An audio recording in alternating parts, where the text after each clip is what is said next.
At the Foundations of Movement class, we're going to do our fourth movement here, and this is the overhead raise.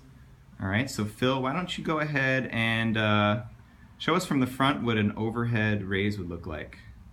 Good position. Excellent. Good.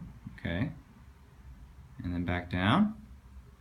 All right, so with this one, we really want to look at this one from the side. So go ahead and turn to the side. And if you guys can't see it, maybe you want to move around so you can see from the side here, either on that side of him or behind my back here. So go ahead and raise your arms up over the top of your head real slowly. Good.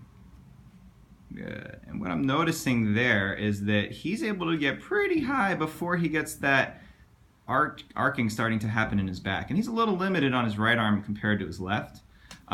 Show us, come on back down. Now go up slowly, go to about halfway, maybe 2/3 of the way, a little higher. Good, right there. Now let your abs go, let your ribs go, and show us what it looks like when you go over the top of the head that way.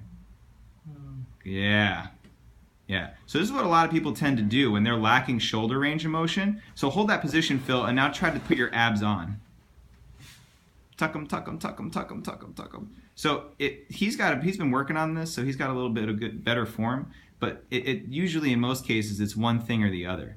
If you start to tuck your pelvis back and getting a better alignment in your spine, your arms will come down. All right, come on back down again. Good. So from starting position, what you want to do is you want to tuck that rib cage down and tilt your pelvis underneath you a little bit. So you're starting from a good spinal shape.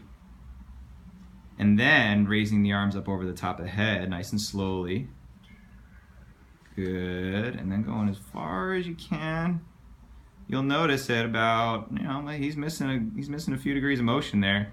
He needs to work on his shoulder range, because right now he's in a good spinal position, but if he wants to get his arms up over his head like he's when he's rock climbing or he's reaching back to serve a volleyball, he's gonna have to extend his back. Show us what that extension looks like if you get to the top. Yeah, and see, then the arms go over the head.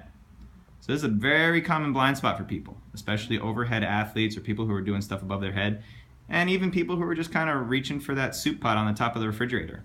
Not a good idea to reach into that extension and bring that overextension into your back while you're loading on something on top of it. Good.